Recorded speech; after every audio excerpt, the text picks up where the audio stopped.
All right. Let's see. Here we are.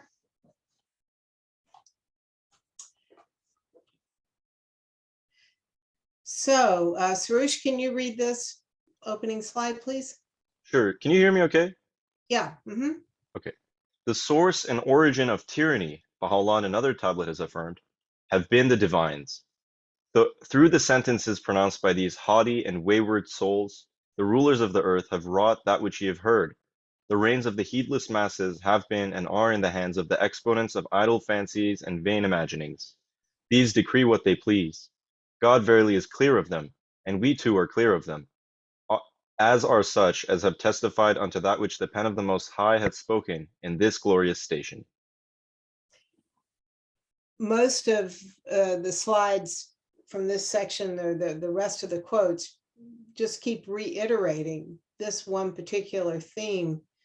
But I thought, because of the way he so clearly and forthrightly puts it at the beginning of this, that it would be worth getting your thoughts about it. The source and origin of tyranny have been the divines.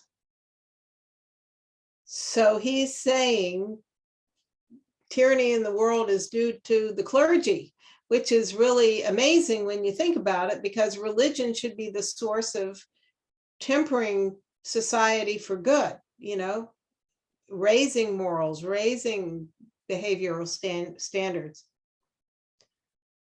But this is very clear, unmistakable language. What are your thoughts about this?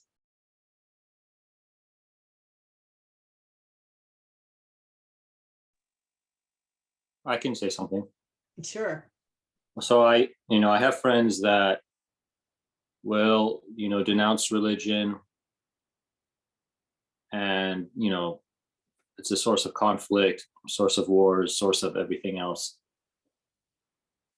And, they will look into what different religious movements have done from way back in history. And, as Baha'is, we always need to remind them that it's the followers that have done that. It's never the original person who brought that religion. And I really don't understand why that this particular distinction never solidifies when you say this. But I can only imagine that perhaps it's because everything that they know that's negative is of the past religious dispensations, of centuries and millennia. And it's like, look, we're living in a new age. Less than 200 years ago, these amazing things happened. Whatever that you have an issue with, it's so long ago that those things started. But what if that solution is already here? Would it not be fair for you to consider looking into that? And I think that this is kind of like how, I guess, it relates to how Baha'u'llah talks about,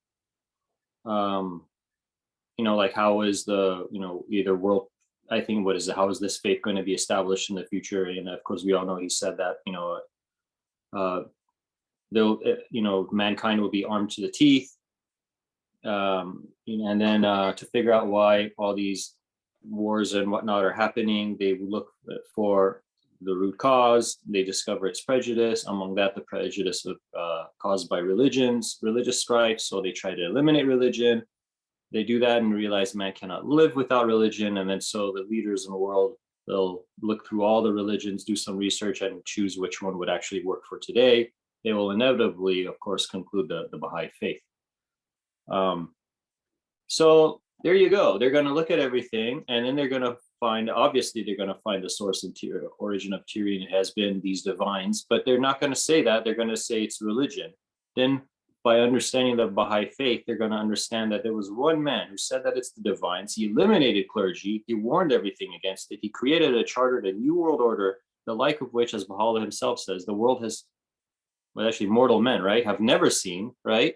Right. And here you go. It's like, and then you and I and all the other Baha'is are doing it. We're just kind of like waiting for that day to somehow come closer. And in the meanwhile, we have to keep watching everything sink. So that it. I mean, when you look at most history, there's often a clergyman whispering in the ear of the ruler. It says, through the sentences pronounced by these haughty and wayward souls, that's the clergy, the rulers of the earth have wrought that which ye have heard. Well, when a clergyman says, whether it's a rabbi or a mullah or a priest or whatever, says to the king, oh yes, you can do X, Y, and Z, and it's okay, gives them the moral, okay, green light to do something terrible, then they are much more willing to do it. Kathy, I want to say something again because you raised a good point, and this I have a question because of that. For example, when we look at the Church of England and how it was formed, because it was one of the King Henrys, right? Was it the eighth? Henry VIII wanted Yeah. a divorce. So he didn't like this rule about not being able to divorce and get married again. Right. He's like, fine, I'll just create my own church. I mean, if you're going to create your own church, and then you're basically like setting up a system of clergy that will go Right. with your own wishes, right? So Right. I mean, how can that even be used as a valid argument? I would say, like, yeah, the clergy are saying this, but who said those clergy were qualified in the first place? The ones that would have stopped whatever said king were ousted by the king. Somebody else that agrees with the king somehow has some higher moral validity. It's absurd. You're right. And I think really people need to, they need to not be emotionally invested in hating religion, but really be unbiased. Well, in the case of Henry VIII and his former counselor and Archbishop of Canterbury, Thomas More, opposed him for doing that and was executed, lost his head. That's why he's now a saint in the Catholic Church. But the problem is that at a certain point, every single divine religion, divinely revealed religion, gains secular power. And once it gains secular power, its leaders stop being spiritual people for the most part, and they instead become politicians, just in a different format. And that's what most of them have been. And this was Constantine making Christianity the official church or the official religion of the Roman Empire. That was probably the worst thing that ever happened to Christianity, because suddenly it was not just about the teachings of Christ and whether you accepted them and you wanted to serve him. It was suddenly there was power involved with that, and it attracted a different kind of person.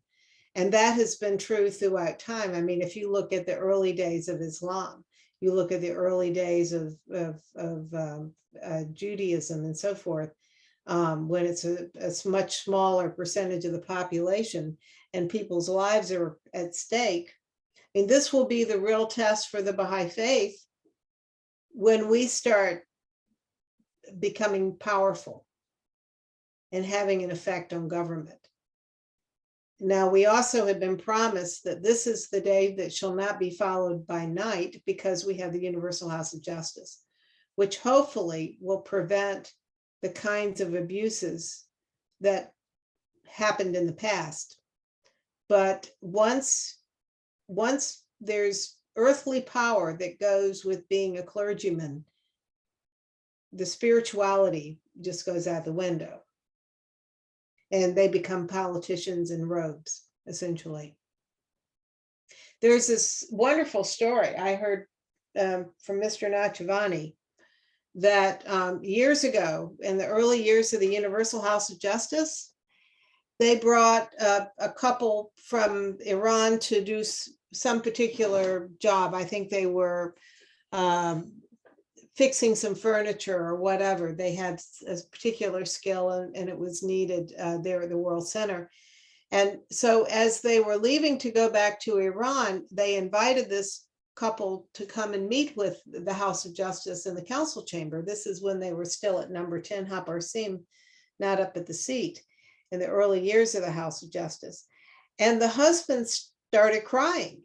And Mr. Nachavani said the House members tried to console him and said, don't worry, you'll come back to the World Center again. And this is not the last time you'll be here. And he said, no, that's not why I'm crying. He said, in the future, kings and rulers will come as pilgrims to the World Center to go to the shrine of the Bab and to the shrine of Baha'u'llah. And while they're there, they will ask the House of Justice if they can have even a few minutes of their time to talk about the issues of their country. And the House will be so busy that they will have to say no to the kings when they come to the Holy Land. They won't have time for them. And that's why I'm crying, because I'm getting this great privilege of being with you now, you know. So at some point, the House of Justice will also be important to the governments. But we don't have clergy. All right. The leaders of men, he has likewise asserted, have from time immemorial prevented the people from turning unto the most great ocean. So it's been rulers and clergy who kept the generality of mankind from accepting the messenger. And he points out that was true in the time of Abraham, Moses, and Jesus. And then he also uses Muhammad as an example.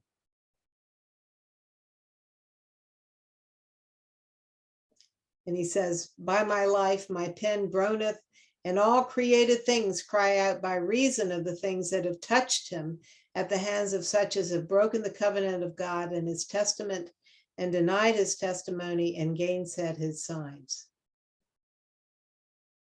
And he said in the case of Muhammad, it wasn't, it was the Jewish rabbis and the priest of the idolatry, the pagan priest there in Arabia, who persecuted him.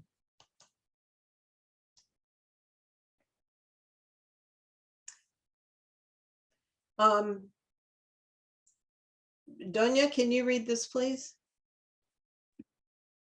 The foolish divines, another tablet declares, have laid aside the book of God and are occupied with that which they themselves have fashioned. The ocean of knowledge is revealed, and the shrill of the pen of the Most High is raised. And yet they, even as earthworms, are afflicted with the clay of their fancies and imaginings. They are exalted by reason of their relationship to the one true God, and yet they have turned aside from him. Because of him have they become famous, and yet they are shut off as by a veil from him. The pagan priests in yet another tablet is written, and the Jewish and Christian divines have committed the very things which the divines of the age in this dispensation have committed, and are still committing. Nay, these have displayed a more grievous cruelty and fiercer malice.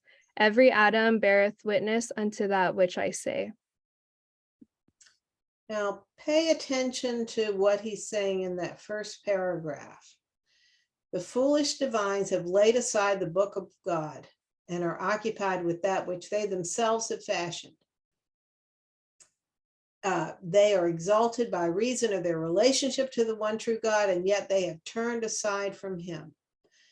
Look at the debates that are going on in the churches right now over many of the social questions of the day, particularly gay marriage and abortion and so forth.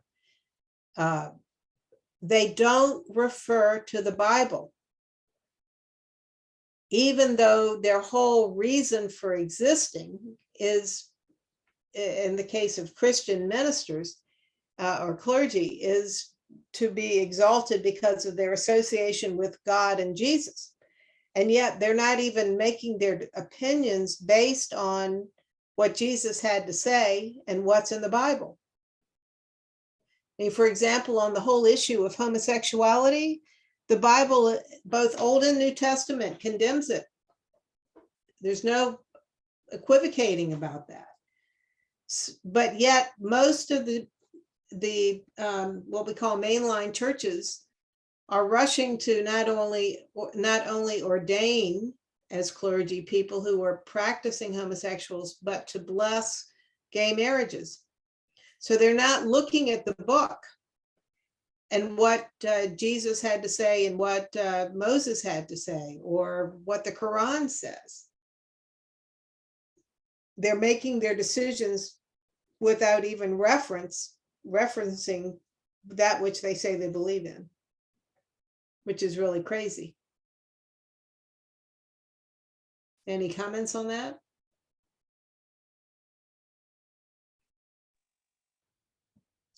Three, I mean- two, one. Go ahead. Good. Finally. I was gonna say, like, same with the Pope.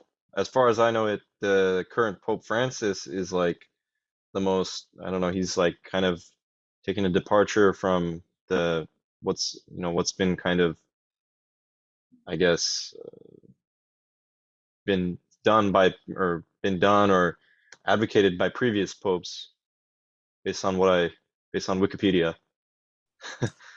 Yep. He's going with the flow rather than what's in the Bible. I mean, one of the things that I used to admire about the Catholic Church is as all the other churches were giving in to social pressures, they were still holding the line, for example, on remarriage after divorce. Jesus makes it very clear that you cannot remarry after you're divorced if your earlier spouse is still living.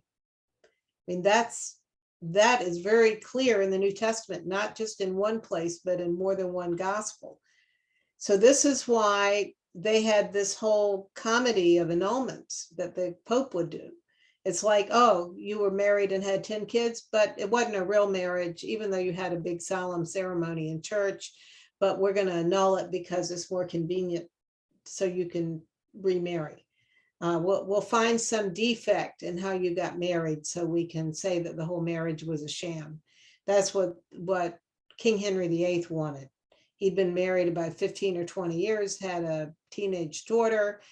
The marriage was a big state affair because she was a Spanish princess. And the Pope was saying, no way, I'm not going to play that game with you and call it a defective marriage so that you can marry the sweet young thing you want to marry. Because Jesus says, you don't get to, if you divorce, you cannot remarry.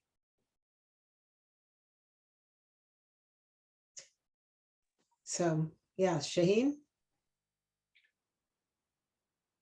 So this recent Pope, to my knowledge, he hasn't changed any laws, right, regarding that or anything? No, but he's loosening up a lot of stuff.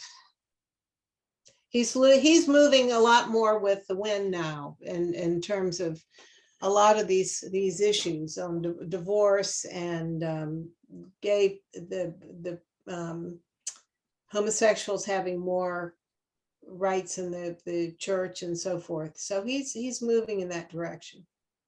I feel like, yeah, I'm not sure how much he's doing. I think he tries to just, increase compassion, but without changing the laws. But yeah, I don't know where in like X amount of years from now, where that's going to be headed. But actually, that wasn't even something that I wanted to bring up. My question, I have a bigger concern actually. Sure. Okay. Is within the Baha'is, not within the institutions, of course, but this trend of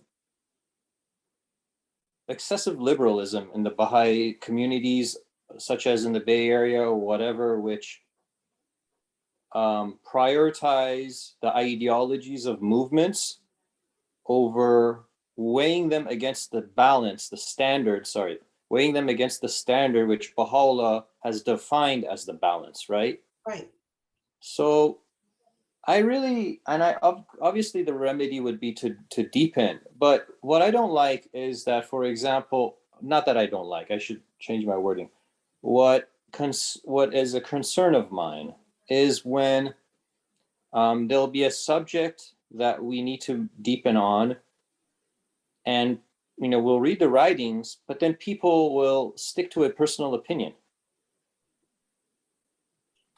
And to me, if you are sticking to a personal opinion, then your understanding of the words of Baha'u'llah is that those are his opinions as well, I think, right? Because if you see them as a statement of reality, a fundamental statement of reality, where we have physical laws such as gravity and we have spiritual laws, right? And they're not negotiable.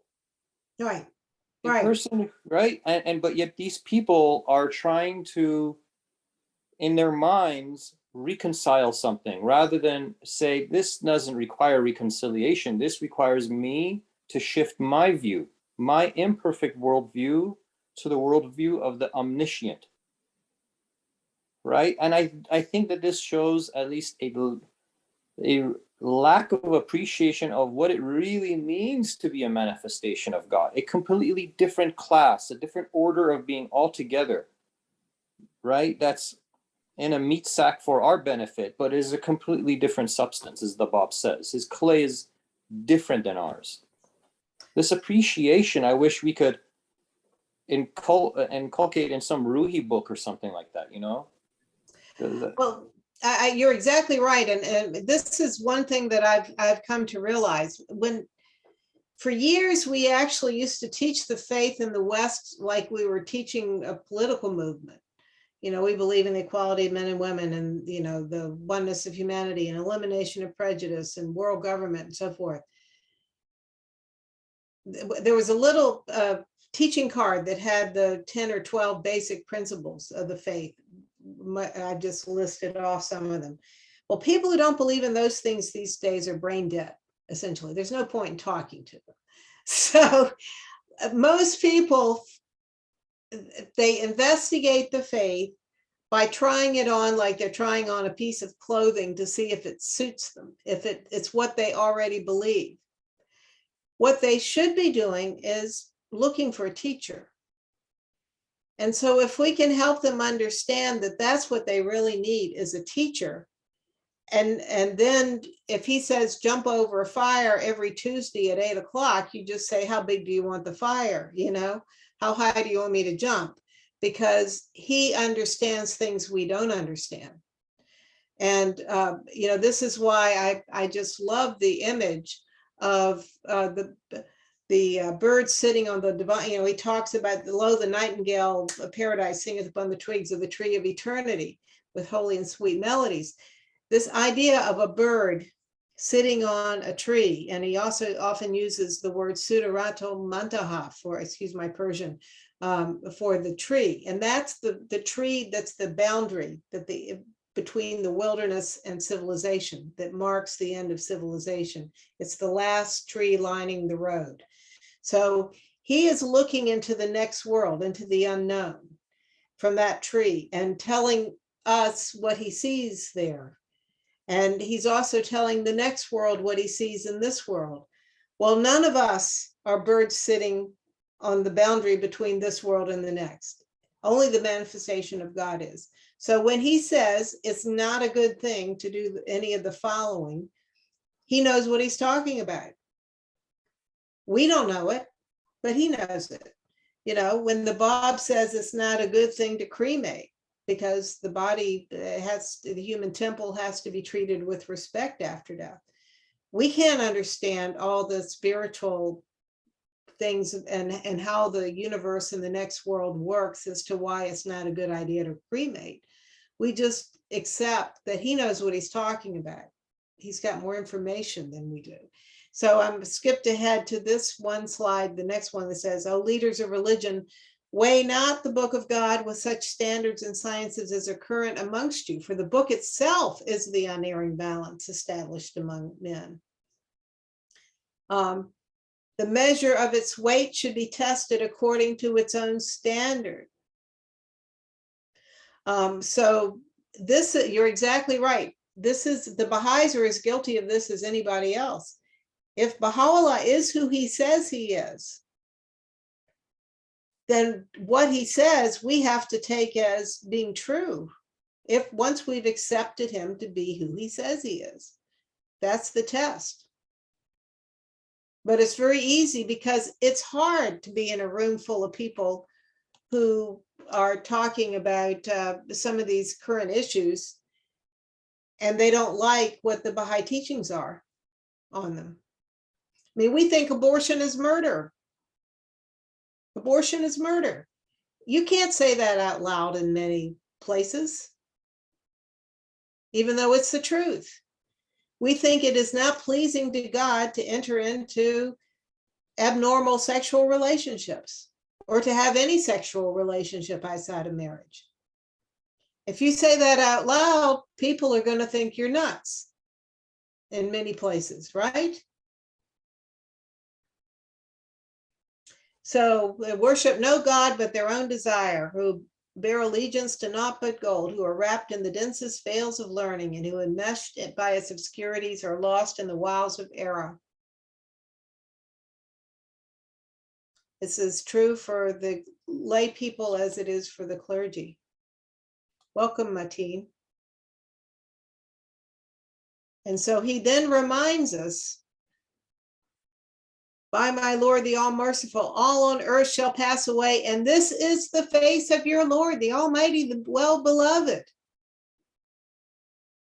We have not entered any school nor read any of your dissertations, but incline your ears to the words of this unlettered one, wherewith he summoneth you unto God, the ever-abiding. Better is this for you than all the treasures of the earth, could ye but comprehend it.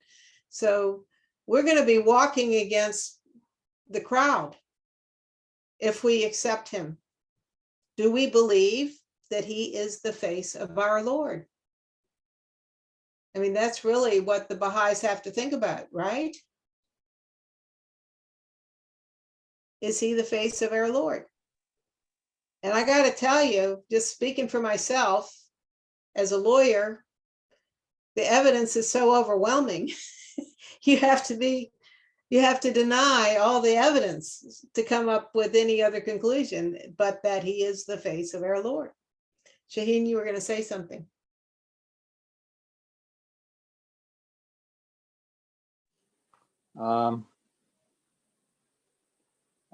It reminds me of the quote Baha'u'llah says about how this faith isn't a plaything for the foolish or Right.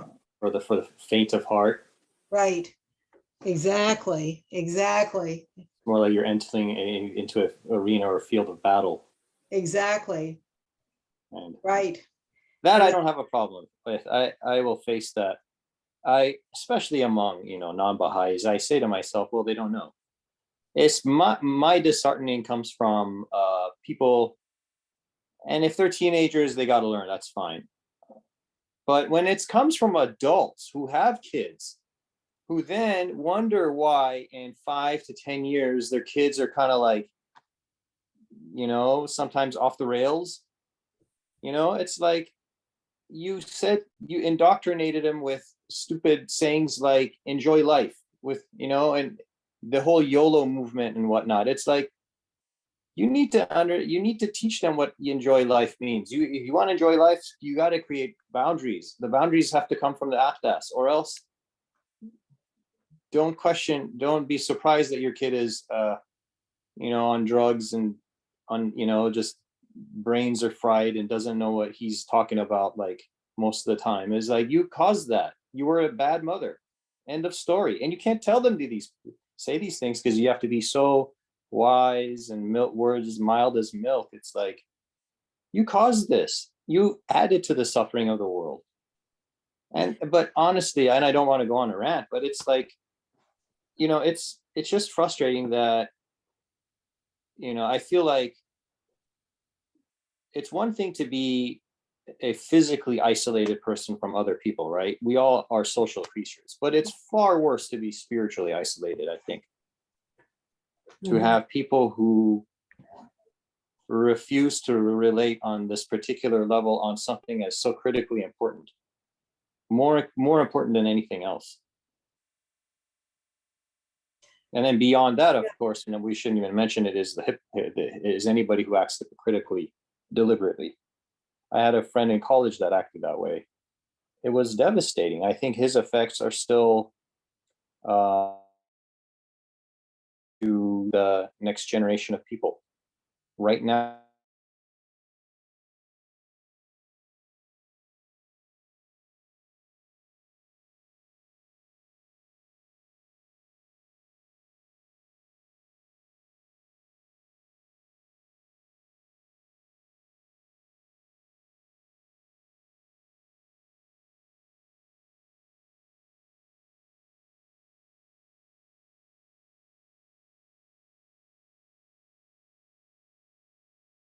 At it from the perspective. If you still are coming at it from the perspective of, do I agree with this? You know, I mean, this is what he says about the clergy. We found you behind the veils. We have rent the veils asunder. And don't shut people out yet by creating new veils. So the veil right now on a lot of this is, oh, well, we don't want these people to be unhappy. We want everybody to be happy, Well, you're going to be a lot happier if you're in conformity with God than if you're fighting God, right? He said, should ye turn unto God and embrace his cause, once you get in it, once you get to be a Baha'i, spread not disorder within it, and measure not the book of God with your selfish desires. So there he's actually in this red highlighted sentence talking to those people who have become Baha'is. Once you get into the faith, don't mess it up, and don't measure God's word with your own selfish desires. Yes, we would like, it would be lovely if Baha'u'llah said you can have Harvey's Bristol cream on Sunday night. I still enjoyed that when I was not yet a Baha'i. Yeah, I don't even know what that is. I'm so lucky. So I thought, honestly, it was an ice cream flavor until you said. Yeah, Harvey's Bristol cream is a form of sherry. Anyway, it's so yeah, there are a lot of things that I miss from my pre-Baha'i life. My selfish desires. Maybe it's a selfish desire to engage in sexual activity with somebody I'm very attracted to, even though that goes against the book of God. There are all kinds of selfish desires we have.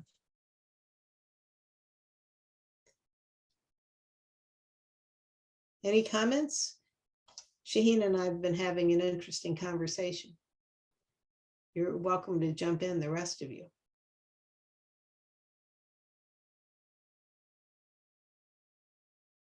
So the guardian, I think, wants us to realize that what he's saying, obviously, to the clergy applies to us too. I want to add one extra thing. Sure. I pray a lot in the section of prayers for women. Mm-hmm. On their behalf, but also there's one that's for their protection, mm-hmm. cancellation of deeds, their deeds, and etc. But there's a woman is truly empowered in this faith in a way that the man isn't. The ability for a person whose soul has been infused in a female body is such that it can actually cultivate and regulate men if done so properly, right? Mm-hmm. Women are gatekeepers and regulators, and if they're the primary educators, and when they don't have the particular education within themselves, the next generation is screwed, both men and women. Right. I mean, one of the reasons why AIDS spreads so quickly in the gay community is because, gay men are men, and men are sexually charged virtually all the time, right? So a man says to another man, you want to do this? The answer is like probably 99% of the time, yes. So it spreads like crazy. But women, biologically, because they have to invest in what the consequences are, Right. far more than men do, they will say, they can say no. And so that's a form of regulation, right? A natural form of regulation. You dissipate that and you it runs amok. But now the dialogue has become, the current consequences are actually minimal for you two now. The birth control pill is limited, been created. The the oops, I forgot to take the birth control pill is, after whatever pill is this and that. And it's part of your right as a woman to express yourself as much as the man does. So yeah, you're eliminating the double standard on one hand, but that's not what should have been done. Instead of elevating the standard for men, right? If you're going to eliminate this double standard and hypocrisy, then you should be elevating the standard for men, not lowering it for women. Right. But this is what's gone in this, and this progressively thinking society that we're living in. I agree, and when I became a Baha'i in 1973, like I mentioned, those points on the teaching card, many of them were still revolutionary or not found in most religions. The churches in this country have adopted most of those principles now. What sets the Baha'i faith apart at this point in history in the West is their moral code, because morality has been abandoned by the other religions. There are no moral standards outside of a few evangelical churches and maybe the Mormons and a few other churches like that. We'll be the last to give up our moral standards. But people are finding that what God wants us to do is a whole lot easier than the other way.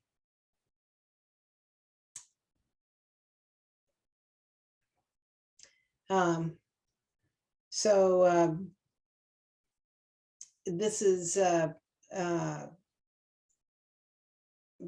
is the real challenge of your generation.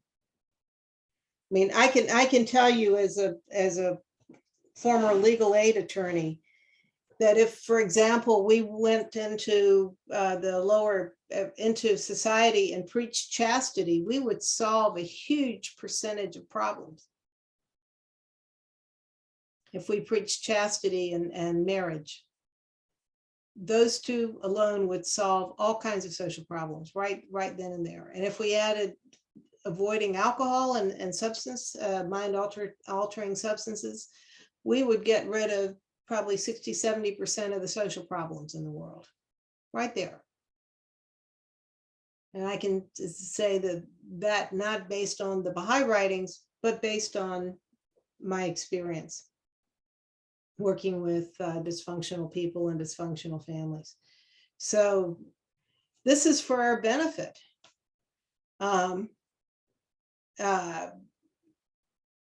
This is what's going to right everything. All right, so let's see.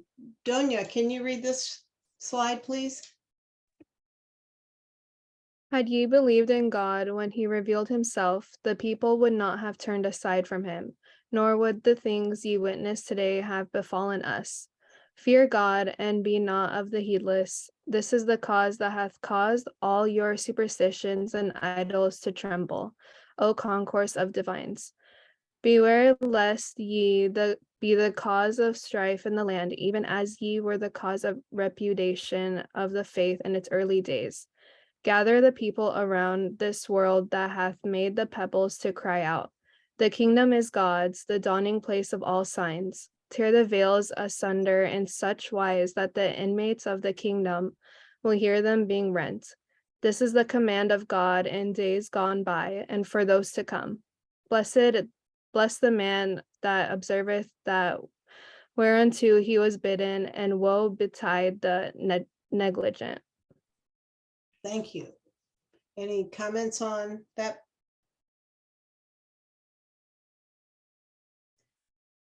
this last sentence sort of goes to what we've been discussing. Blessed the man that observeth that whereunto he was bidden. So if we pay attention to Baha'u'llah and his teachings, and woe betide the negligent. So we can either be blessed or we can experience woe, which is bad things happening to us if we don't pay attention, if we neglect the teachings of God. This is the cause that hath caused all your superstitions and idols to tremble, O concourse of divines. What do you think he's talking about there?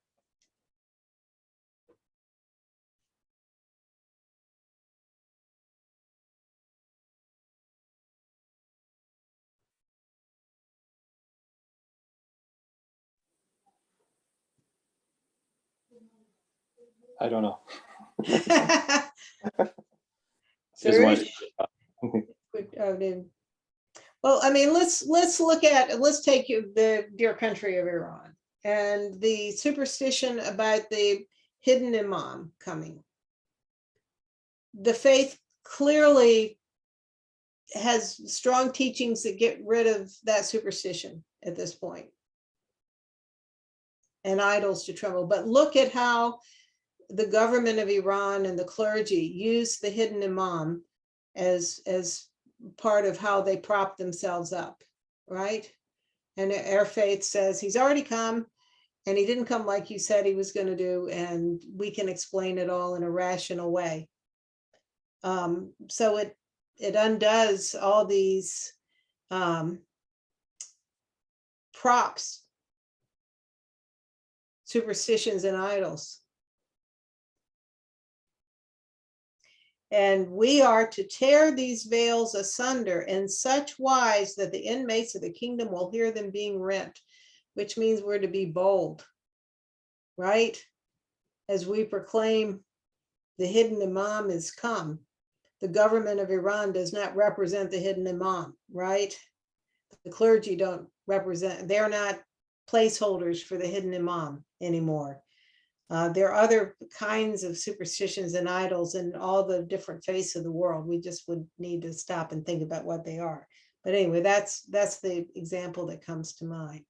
So tear these veils asunder using the Baha'i writings in such wise that the inmates of the kingdom will hear them being rent. Rent means to tear, right?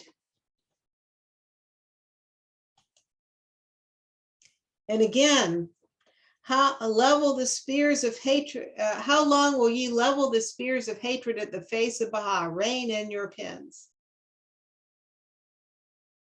So it wasn't just by persecuting Baha'u'llah by threatening his person, but also through their writings.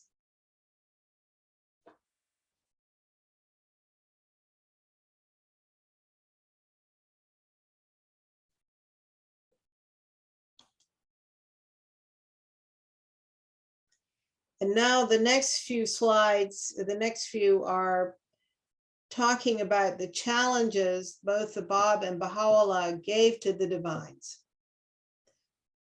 O conquerors of divines, can any one of you race with the divine youth in the arena of wisdom and utterance, or soar with him into the heaven of inner meaning and explanation?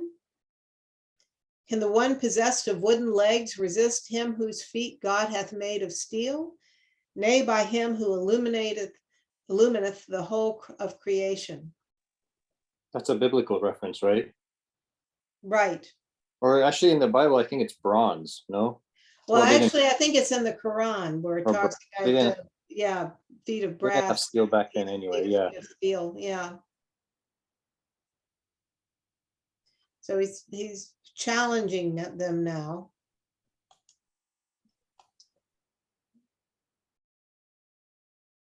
And then reiterating the Guardian, like I said, he piles on all these quotes after quote after quote, with many of which say the same thing in different words. When we observed carefully, we discovered that our enemies are, for the most part, the divines. Um,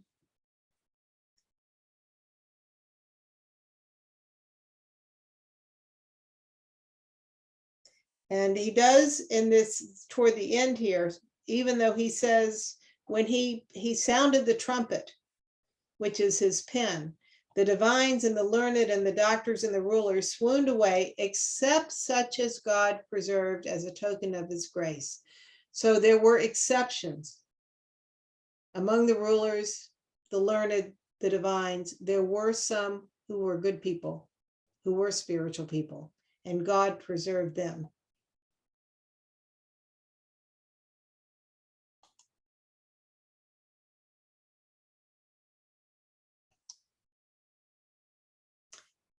And he's warning them now, O conquerors of divines, all that ye possess will profit you not, neither all the treasures of the earth nor the leadership you have usurped. The world is laden with dust by reason of your vain imaginings, and the hearts of such as enjoy near access to God are troubled because of your cruelty. Fear God and be of them that judge equitably.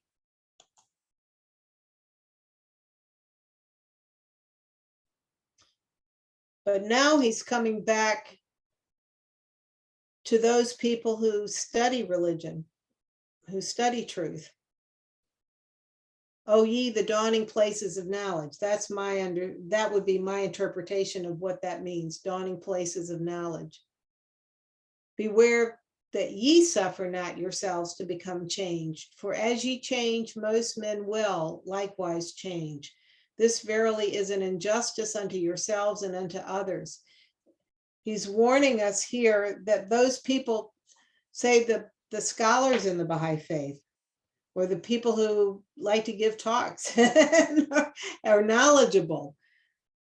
If we become changed, or those people who, I shouldn't say we, if Baha'is become changed, these that other people are looking to, this will cause other people to change. If the heart of man be corrupted, his limbs will also be corrupted. If the root of a tree be corrupted, its branches and its offshoots and its leaves and its fruits will be corrupted. So this is one of the things you probably don't know, is that when someone is going to be giving a talk at as being considered to give a talk at a big Baha'i conference, say the ABS conference, they have to go through the ABS has to ask the NSA of the country that potential speaker comes from, to see if they agree with him being a speaker. If the person's a bit of a problem, the NSA will say no, because they can corrupt other people.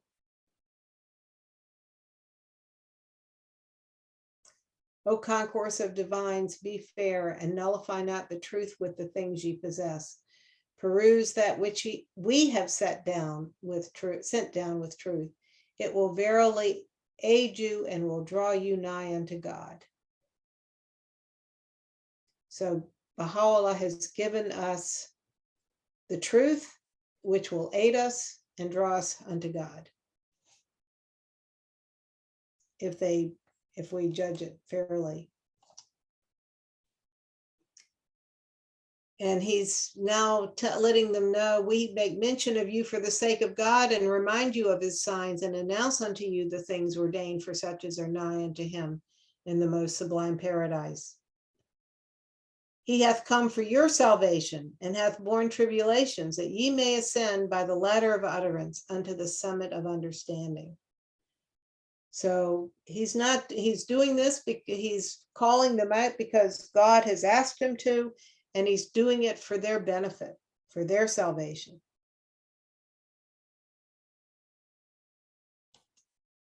Any comments on what we've just gone through before we move on to this next section?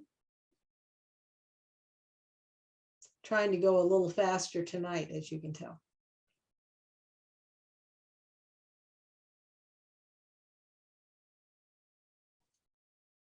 So the next few sections, he's now going to get more specifically into what was said to the clergy in Iran, and then what happened to the Muslim clergy.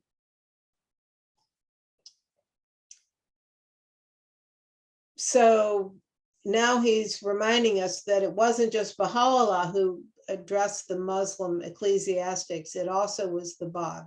And he did so while he was in Isfahan. Why would he have done that in Isfahan?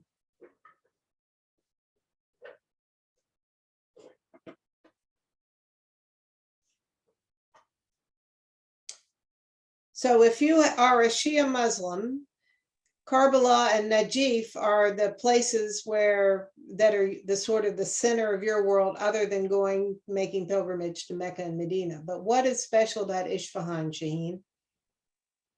Isn't there like a Muslim school of? Isn't that where the clergy actually go in Iran to become clergy? Yeah, it's sort of the center for Muslim clergy, Shia clergy in Iran. The time-honored stronghold of Muslim ecclesiasticism. And he used the good offices of the governor Manacher Khan, who had become enchanted with the Bab, to establish the truth and dissipate falsehood among the clergy.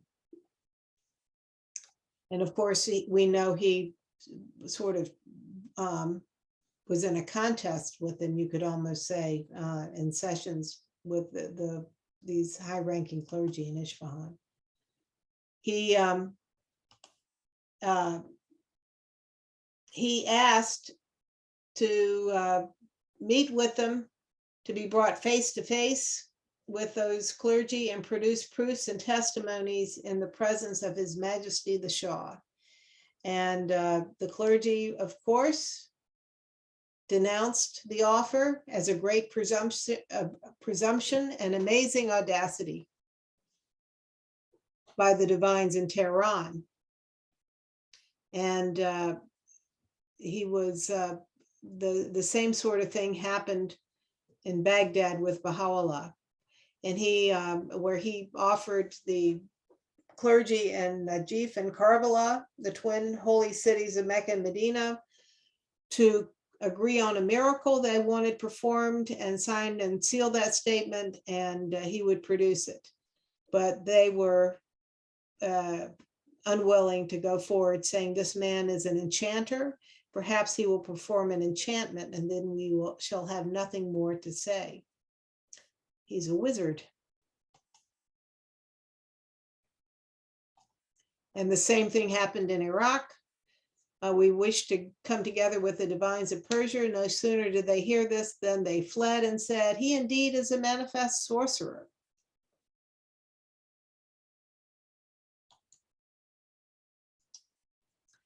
These false, these cruel and cowardly Shia clericals, had they not intervened, Persia would have been subdued by the power of God in hardly more than 2 years. So think about that statement. Had it not been for the clergy, the whole of Iran would have been Baha'i in 2 years. That's really sad, honestly. Yeah. Yeah, knowing that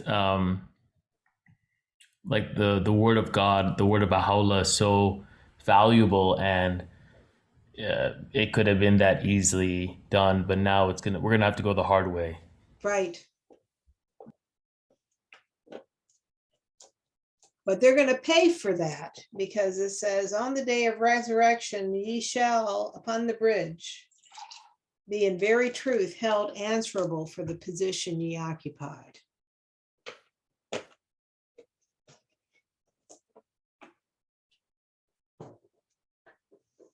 I mean, think of Kathy, what. know specifically where that is in the book, that last part. Let's see. The market. Yeah.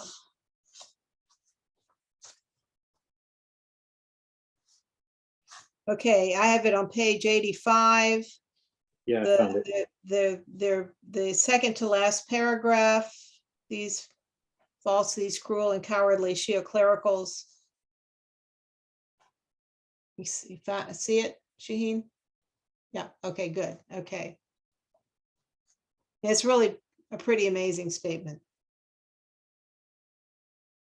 What does the right? Sorry, and right Right. before this, Right. what does that mean at the end? The day of resurrection, he shall upon the bridge. What is that? What does that mean? I don't know whether the term the bridge is used in the Quran or not, to talk about the transition from this world into the next world when you die. But I'm sort of assuming that that's what he's talking about. We know that not just from the Baha'i writings, but from near-death experiences, that when people pass to the next world, they review their life,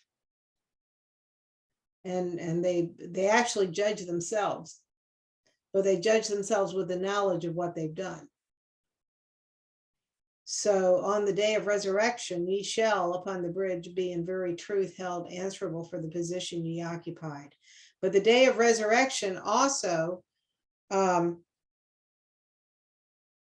because this is also the Bob talking, I think, it could be the day of the next manifestation, or the advent of the manifestation.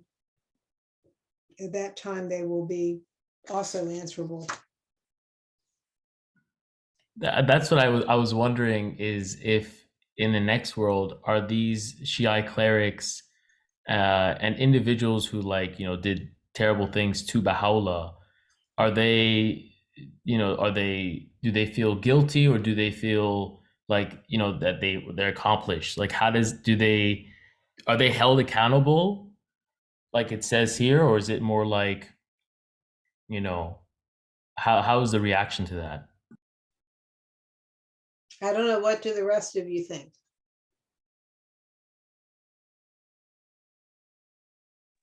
I think Baha'u'llah already discussed it. He's already made clear that they're going to be responsible for God. Yeah. In an earlier, continue. Yeah, just saying they're the root of the cause of the entire problem for the rest of humanity. Right. Their punishment will be the worst of all. I mean, well, second, the covenant breakers. It's the worst punishments for the covenant breakers, then the clergy, right? Then the hypocrites and everybody else. But can you imagine to get to the next world, and you've been the one of the big muckety muck mullahs or mushtaheads or whatever ayatollahs, and find out that because of you, the cause of God was set back rather than being promoted, that in fact you set it back maybe centuries because of your actions. I mean, think of it. Go ahead. And what's crazy is that while that is happening, and they probably do regret it like tenfold, whatever position they are in heaven, or I don't know where they are in heaven, there is a huge cause in on earth just promoting their beliefs. So it's crazy that they're probably like, oh, what have I done? It's like, yep, for hundreds, thousands of years, they're gonna continue on your on this parade. I am, being Iranian, my parents obviously have a lot of non-Baha'i Persian friends who are upset at Iran, et cetera, et cetera. Even the Baha'is, of course, are upset at what's going on with Iran. And that recently there was this young lady who didn't pay the fine for dropping her the head attire that she was wearing, and then so she was beaten to death basically, but covered up as some heart attack or whatever. And so now there's like uproars coming in, I see on social media, of protests in Iran, and some woman shouting like, I am a woman, and like they're destroying like police vehicles and whatnot. It's the same kind of like upheavals that we have in the States. But it's like, I look at that and it's like, to each one of them, you are also part of that problem, because your parents, yourself, that there's Baha'is around you. Are you investigating the faith? Who's letting the clergy live? It's you, through your own ignorance of not doing following the example of Mona, right? Not following the example of Tahira. You're going to suffer anyway. You're going to suffer anyway. That girl, she died because of this thing, but there's no crown of martyrdom on her head. It was some protest. I am woman, hear me roar protest. But if you really want to get to that station, and if you were destined to die on that day, it's better through, you may as well win the crown of martyrdom. You know, it's like you could have saved the entire, I'm telling my parents all the time, the current issues with Iran were baked in because the Baha'is Iran didn't, too many of them didn't do what the directives of the house was, which is to scatter across Iran, teach the faith. And when the house did, you know, and this is actually from the time of the Guardian. And when the house warned them, there will be a time when, you know, you can't even leave Iran, you know, go to other parts of the world and teach. They didn't do it. So what are they doing now? That they come here as refugees, and then some of them will all still, you know, be fully active within the faith. Others, they just want to find a job and live on their material means, and their kids don't even know much about, you know, the faith at all. And so now they propagate that same lack of spirituality out here.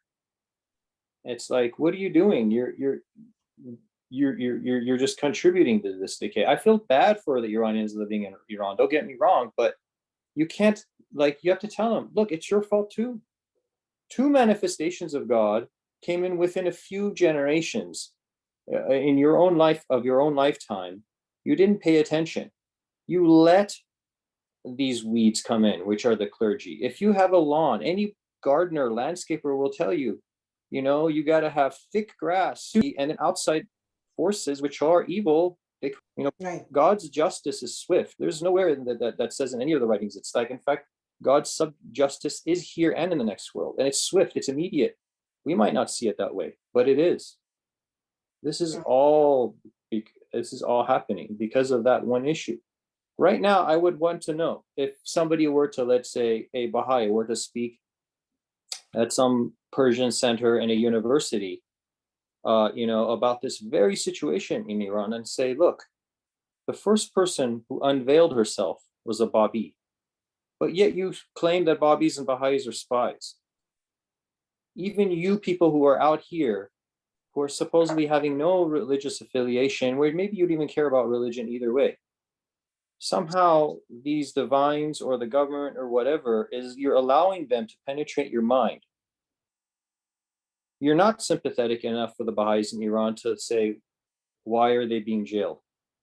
And then when these things happen, which inevitably do happen, you have vigils. What's a vigil going to do except make yourself feel good for attending it? Is it going to bring her back from the dead? No. Is it going to create a pattern like a pebble in the water that will ripple to create some kind of a social change? Absolutely not, because the clergy don't give a damn. Right. Mateen, can you read this next slide, because it also answers the question you had put. Okay, sure. In that same book, the Bab thus addresses the Shi'is, as well as the entire body of the followers of the Prophet. O concourse of Shi'is, fear ye God and our cause, which concerneth him who is the most great remembrance of God. For great is its fire, as decreed in the mother book. O people of the Quran, ye are as nothing unless ye submit unto the remembrance of God and unto this book. If ye follow the cause of God, we will forgive you your sins, and if ye turn aside from our command, we will in truth condemn your souls in our book unto the most great fire. We verily do not deal unjustly with men, even to the extent of a speck on a date stone.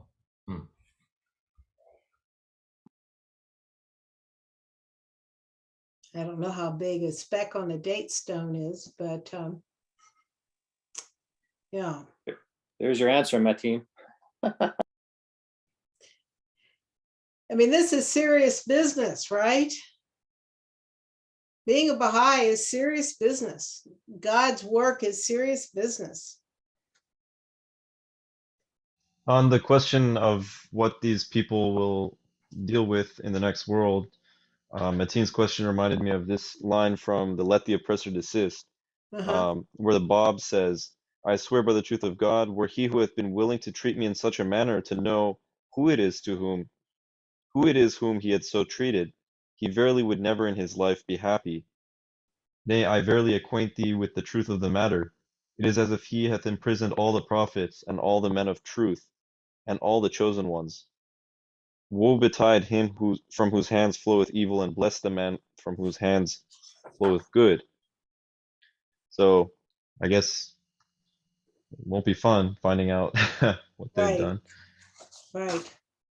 But aside from that, the bridge is it's called Polis or in Pol is Persian, but that's the Persian way to say it. But this Serat is, according to Islam and Wikipedia, the bridge which every human must pass on the day of resurrection to enter paradise. It is not mentioned in the Quran, interestingly, but is described in Hadith. So Interesting. Thank you. That's very interesting. How do you spell that, Sirat, Surush? Sirat.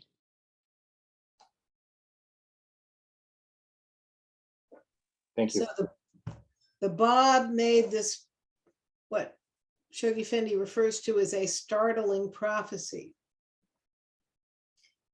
Ere long we will, in very truth, torment such as wage war against Hussein in the land of the Euphrates with the most afflictive torment and the most dire and exemplary punishment.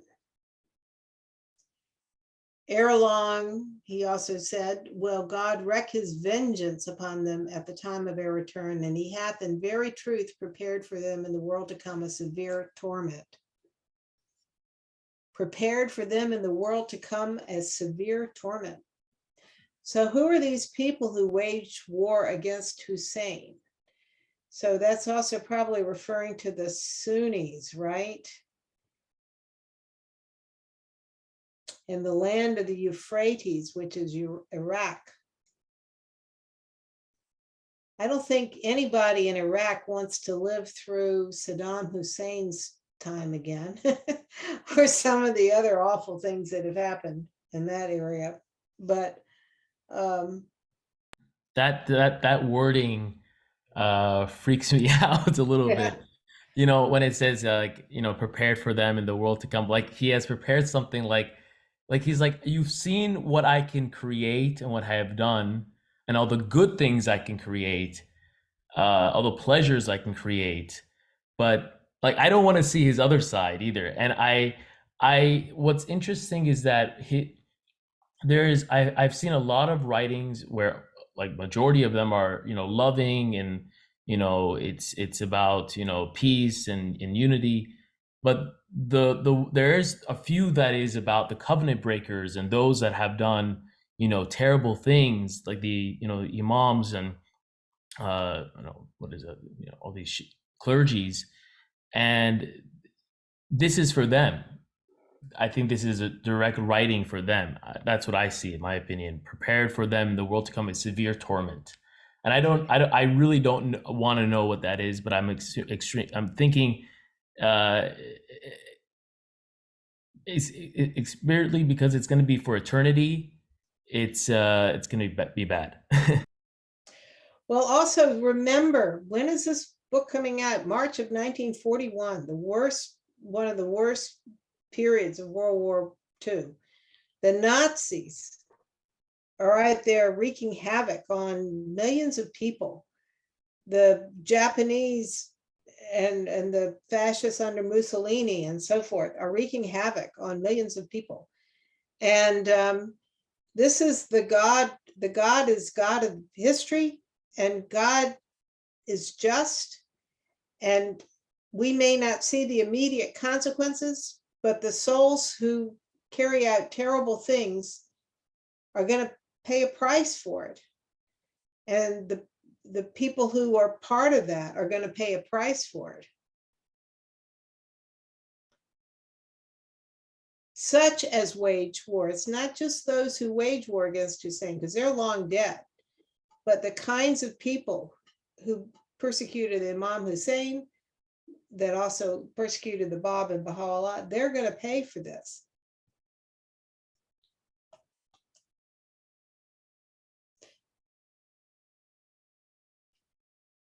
So here's again, Baha'u'llah's using the lote tree that I talked about earlier. The lote tree beyond which there is no passing crieth out by reason of the cruelty of the divines. It shouteth aloud and bewaileth itself.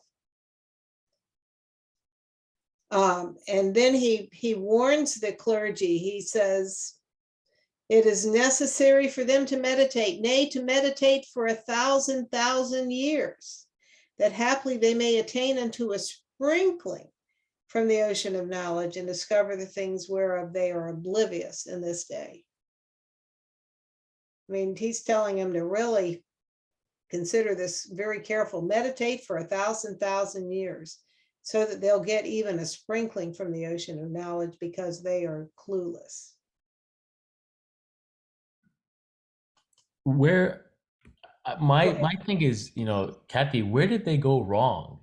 They had this religion, Islam, which from Muhammad, which was a messenger of God. Where did they go wrong? Why did suddenly, I hope that scares me a little bit. Like, are the Baha'is, in the next 10,000 years, whatever, when the new manifestation of God comes, how are we going to react? Are we going to go wrong, or are we going to go right? So that what happened with the Muslims that they treated Baha'u'llah like this, and they did not accept him?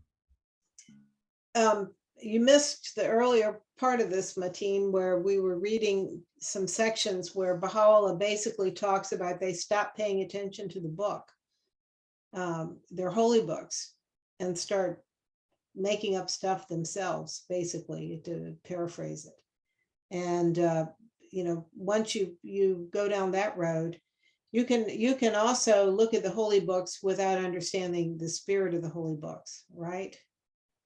But he will get into talking about how they also they pride themselves in being the student or the followers of particular religious leaders.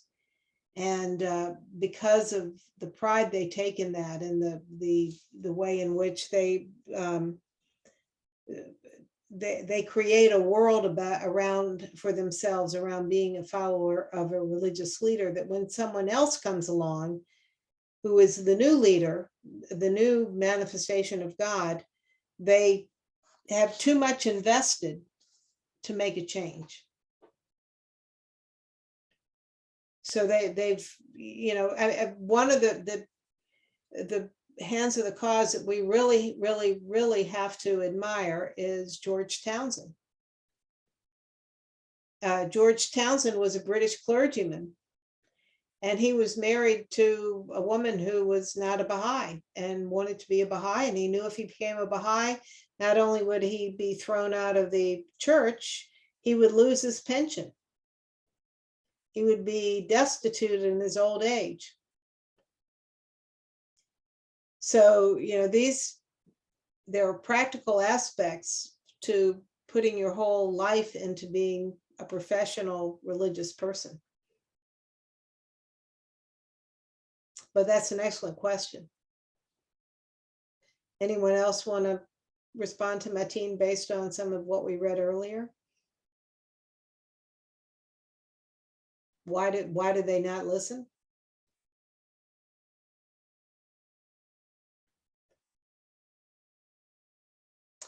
He keeps on going on some of this, so some of this will come up again, where he explains what it is keeping them away. He also talks about the situation in Tehran and how bad it is, when he says, I heard the lamentation of the pulpits. I love how he personifies things like pens and so forth. So the pulpits where God should be glorified are are lamenting the stuff that's being said from them. Thou dost now hear what the wayward proclaim upon us in thy days. Our souls are melted, our limbs are trembling. Alas, alas, because of the nonsense and the terrible things being said from the pulpits. The pulpits themselves are upset.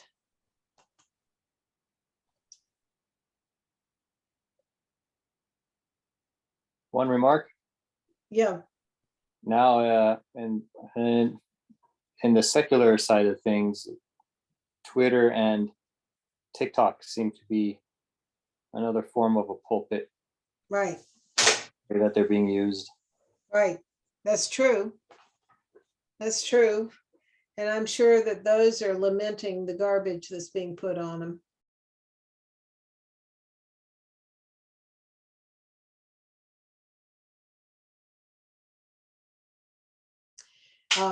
He's here,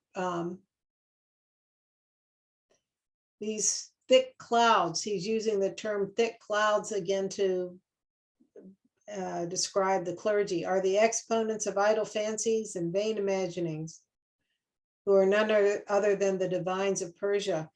And then he defines divines.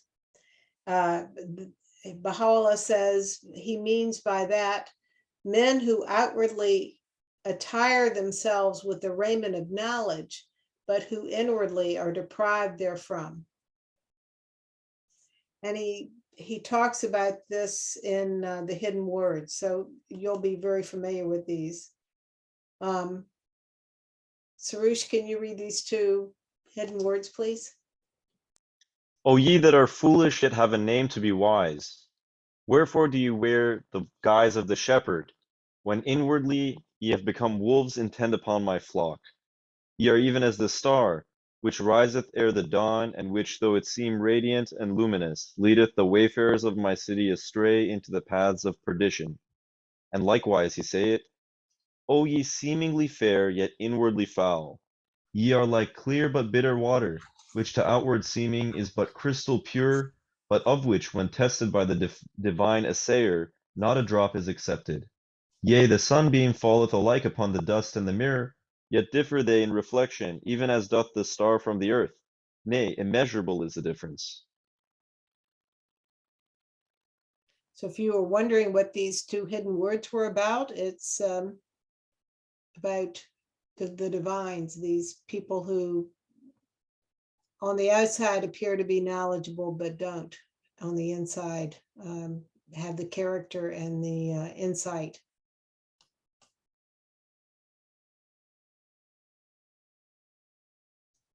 We've invited all men to turn towards God. They, the divines, rose up against us with such cruelty as hath sapped the strength of Islam. And yet most of the people are heedless.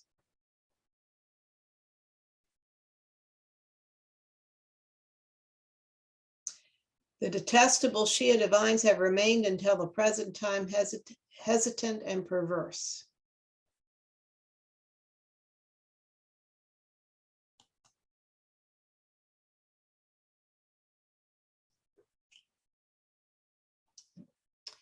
The divines of Persia committed that which no people amongst the peoples of the world have committed.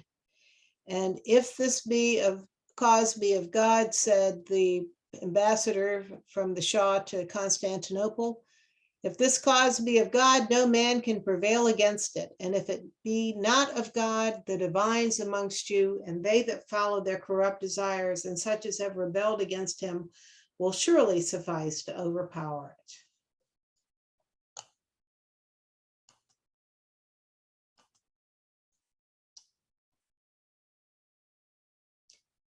This is another remarkable statement. Of all the peoples of the world, this is Baha'u'llah observing, they that have suffered the greatest loss have been and are still the people of Persia.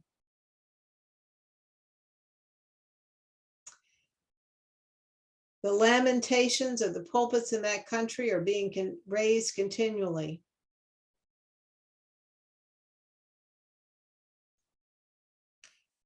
The pulpits erected for the purpose of remembering the true one have now in Persia become places where from blasphemies are uttered against him who is the desire of the worlds.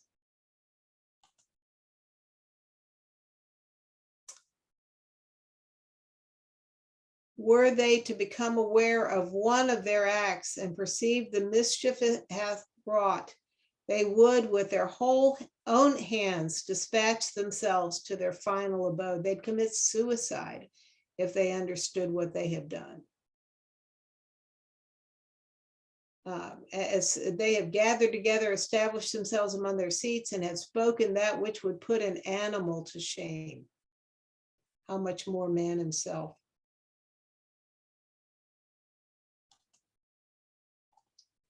O concourse of divines, lay aside that which ye possess and hold your peace, and give ear then unto that which the tongue of grandeur and majesty speaketh.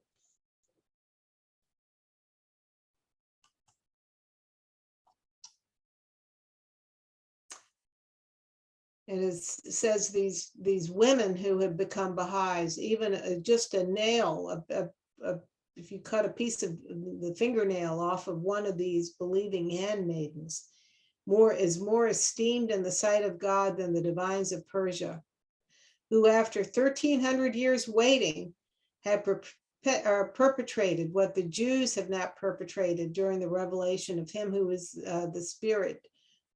Though they rejoice, this is warning, at the adversities that have touched us, the day will come whereon they shall wail and weep.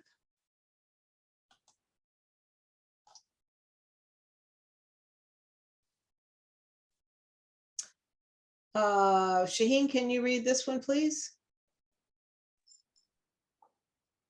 O heedless one, he thus addresses in the Lohe Bohran, a notorious Persian mujahid, whose hands were stained with the blood of Baha'i martyrs.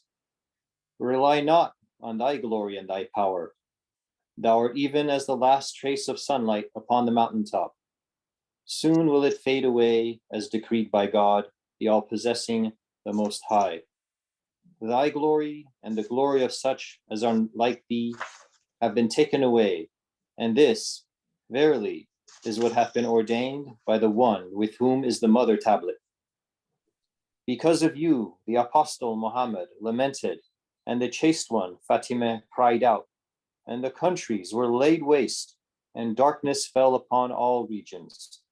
O concourse of divines, because of you the people were abased, and the banner of Islam was hauled down, and its mighty throne subverted. Every time a man of discernment hath sought to hold fast unto that which would exalt Islam, you raised a clamor, and thereby was he deterred from achieving his purpose, while the land remained fallen in clear ruin.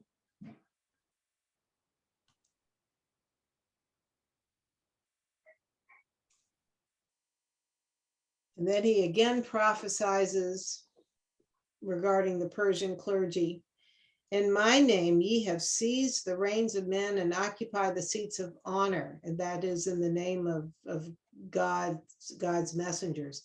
By reason of your relation to me, when I revealed myself, however, ye turned aside and committed what hath caused the tears of such as have recognized me to flow.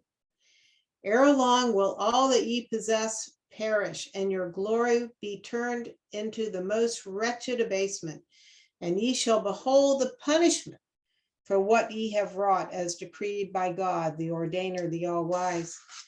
I certainly don't want to be one of those judges who condemned all the Baha'is that were martyred to death when they get to the next world. He also condemned the entire company of religious leaders of Sunni Islam in Constantinople, which not only was the imperial capital, but the seat of the caliphate, which was the Sultan was the head of Sunni Islam. And basically says, you had a chance, you ignored me when I was there, and you're in big trouble. Ye failed to inquire about my condition. You didn't inform yourselves. You withheld yourselves from the holiness. Methinks ye have clung to outward things and forgotten the inner things, and say that which ye do not. You're a hypocrite. Ye are lovers of names and appear to have given yourselves up to them. Make ye mention of the names, for this reason, make ye mention of the names of your leaders, and should anyone like them or superior unto them come unto you, ye would flee him. This is what I was talking about. They pride themselves in what school they're part of, who their religious leader is. Through their names ye have exalted yourselves and have secured your positions and live and prosper. And were your leaders to reappear, ye would not renounce your leadership, nor would ye turn in their direction, nor set their faces toward them. So he's saying, even if Muhammad or Jesus were to suddenly show up, you would still want to be the big muckety muck. You wouldn't renounce your leadership and turn it back over to them. Or even Rumi or some of these other Muslim luminaries. We found you as we found most men, worshiping names, which they mention during the days of their life and with which they occupy themselves. No sooner do the bearers of those names appear, however, than they repudiate them and turn upon their heels. Know ye that God will not in this day accept your thoughts, nor your remembrance of him, nor your turning towards him, nor your devotions, nor your vigilance, unless ye be made new in the estimation of this servant, could ye but perceive it. That last line is worth pondering, and I am looking at the time, but I'm very close to finishing this section, or let's see, yeah. He's saying to these people who appear to be holy, that go to the Blue Mosque and make a big show of their faith, that their elevated thoughts, their prayers to God, their turning towards God, your devotions, your vigilance, none of that matters if you don't accept Baha'u'llah. I mean, that's pretty, you could almost say that's harsh. They're so caught up in being a whirling dervish, celebrating Rumi, whatever, that all the things that they do don't count because they didn't follow Baha'u'llah. We drink wine and celebrate Rumi. Right. Exactly. Almost done here. And then finally, we've heard from the Bab and Baha'u'llah. Now the Guardian brings up Abdul Baha, announcing the dire misfortunes which were to overtake soon after his passing the ecclesiastical hierarchies of both Sunni and Shia Islam. He says, this glory shall be turned into the most abject abasement, and this pomp and might converted into the most complete subjugation. Their palaces will be transformed into prisons.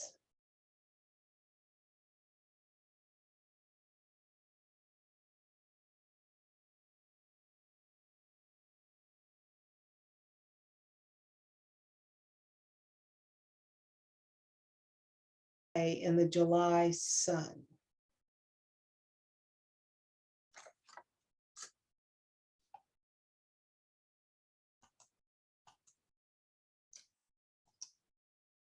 The dissolution of the institution of the caliphate, the complete secularization of the state, which had enshrined the most august institution of Islam, and the virtual collapse of the Shia hierarchy in Persia were the visible and immediate consequences of the treatment meted out to the cause of God by the clergy of the two largest communions of the Muslim world.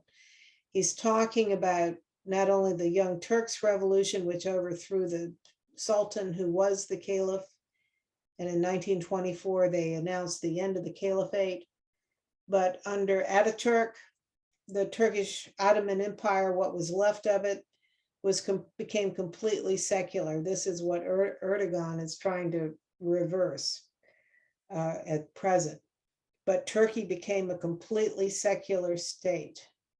And then he mentions the virtual collapse of the Shia hierarchy in Persia, which was the first part of the 20th century. Then, of course, we know later, after the time of the Guardian, they have had a resurgence. So the next section, which we will discuss next week, will be the falling fortunes of Shia Islam and then the end of the caliphate, to get into the specifics, so that when people say, oh, well, you say that, but show me the proof, we'll get into the proof.